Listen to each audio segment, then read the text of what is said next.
Good day and welcome to yet another video. It is another tutorial which I will get into more details after this 10-second intro.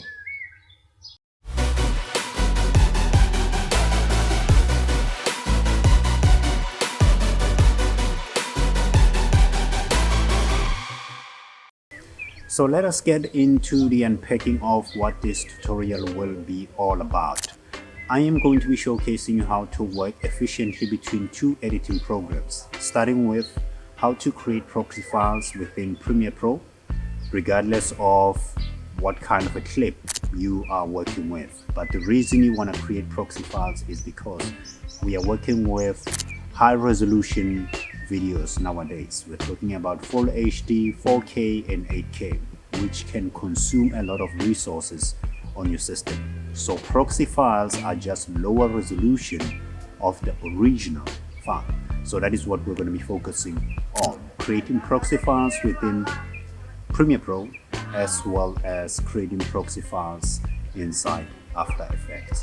That is going to be the first step. The second step will be me showcasing you how to do camera tracking inside After Effects. The two things don't really link. It's just an extra bonus that I'm willing to give it to you guys in this tutorial. Alright, cool. This assumes that you've already brought your files inside of Premiere Pro. So let's focus on that first step, creating proxy files inside of Premiere Pro. I'm gonna go ahead and to my project panel and inside my folders and select all the files that I want to turn into proxy files and select all of them. Right click, and after right clicking I just select proxy, create proxy files, and then a small dialog box will appear on the screen. The format that I like to use is H.264, but you do have another option which is QuickTime. Whichever you choose, make sure that you always select the lowest resolution. Then after that you can go ahead and select OK. Premiere Pro will go ahead and select those proxy files. Give it a little bit of time depending on how long the actual video is. Sake of time, I'm gonna go ahead and jump ahead.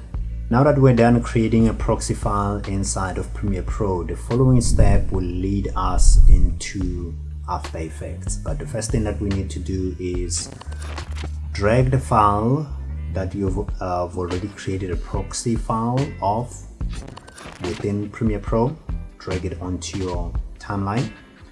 Go ahead and trim it to about 15 to 10 seconds. And then on your timeline, go ahead, right click that file and say replace with After Effects composition. If this cannot be selected, it means you don't have After Effects installed on your system. But if you do, that is how you go about opening and working in between these two editing programs. Automatically After Effects will open. Once it opens up, go ahead and give the name to that file.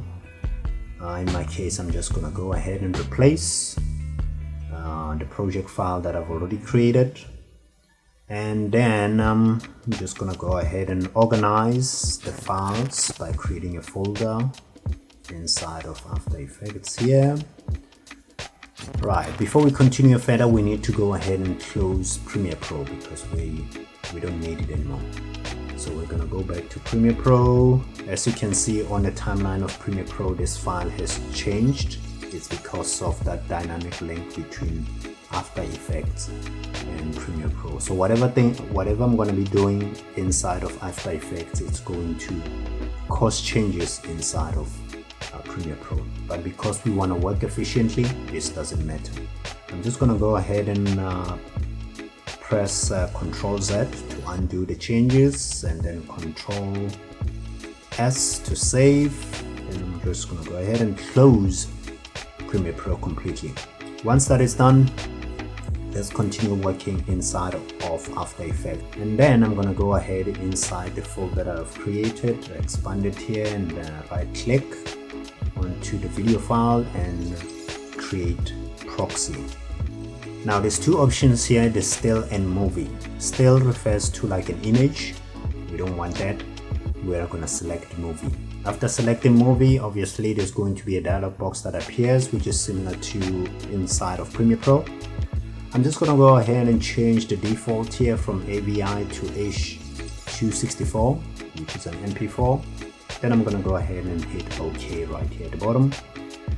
Once that is done, right at the bottom where the timeline was, as you can see, there's a couple of options here. I can just go ahead and select here, and then again, as per usual, I'm gonna give After Effects a little bit time to complete creating that proxy file, and once it's done, we'll be able to continue to the next step.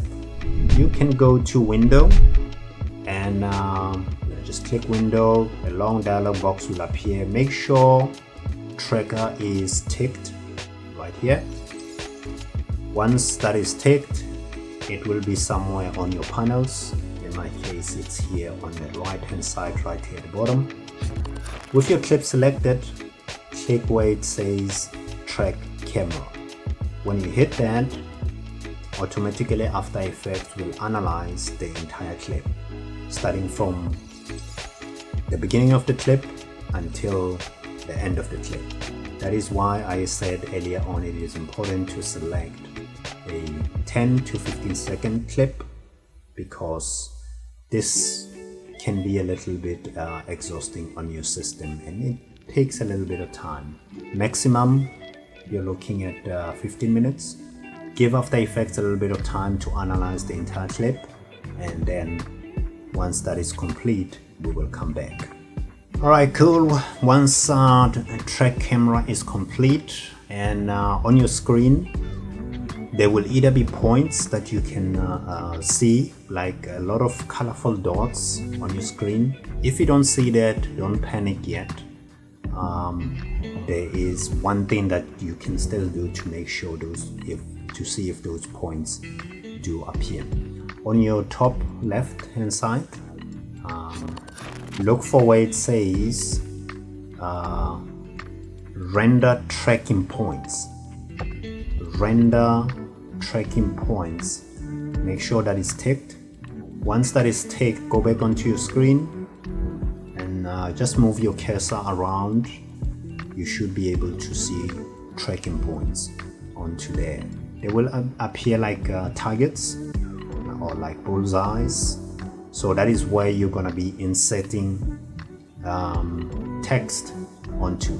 So select an area where you feel like you just wanna insert a text, and then right click onto it and then create, select right there, and that is how you go about creating a text. So in my case, I'm just gonna go ahead and select two of these points.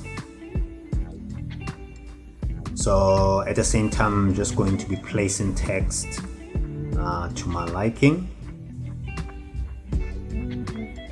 and then I'm gonna go ahead and just type each one of these just like that. And then once I'm happy with how they appear, I'm just going to adjust them.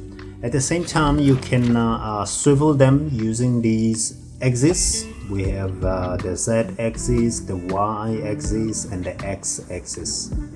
The Z axis is blue in color, the X axis is red in color, and the Y axis is green. So that's, you can rotate it, you can roll, you can fix the horizon. So play around with these until you're very comfortable. But for the sake of time, I'm not gonna dive in too deep on how to do these, but play around and you will see it's basically just easy. Just move these points and your text should be able to fit in there.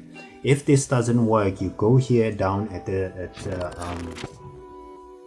on the timeline, you expand the area, and then you can even reduce your text scale right here. Normally I find either 1000 or 750 to be accurate number in my case here. So again, it requires you to play around with it and try to figure out which number works for you. Remember, scale. If the text appears to be too big, use scale to resize it so that it fits within the screen. Then we're going to move on to applying transition. The best transition that works is dissolve. Dissolve to send, and to make it appear smoothly as it does on the screen, you can go ahead and apply a feather of about 50 on both of them. I'm gonna go ahead and apply a feather of 50, and then I'm going to trim this top one so that it fits in, so that it's not so clustered on the screen. I wanted the text that's behind over there to appear at this section right here. Alright, cool. That is how I want it. So when we scrub through the timeline, you can see that is how the text will appear on the final project. So once I'm happy with that, I'm just gonna go ahead and select the timeline and then press Ctrl M on my keyboard. This will give me an option to export the file. I'm just gonna come down here and rename that file, and then select save, then select render. Then the final project will be rendered out. And basically that is how you go about creating proxy files within these two editing programs, as well as doing camera tracking in After Effects. As I said before, this is just an extra thing that I had to do, especially the camera tracking part, as a bonus on this clip. Other than that, these are the skills that every videographer, I think, needs to have at some point as you grow within this creative space of creating content as well as being a video editor. That is going to be it for me, David, on this video. If you'd like to see more things, well, you can go ahead and check in the description box of the video below, and anywhere on the screen where I might have attached things. I think this side here. So yeah, that's it for me, David. Until next time, cheers for now.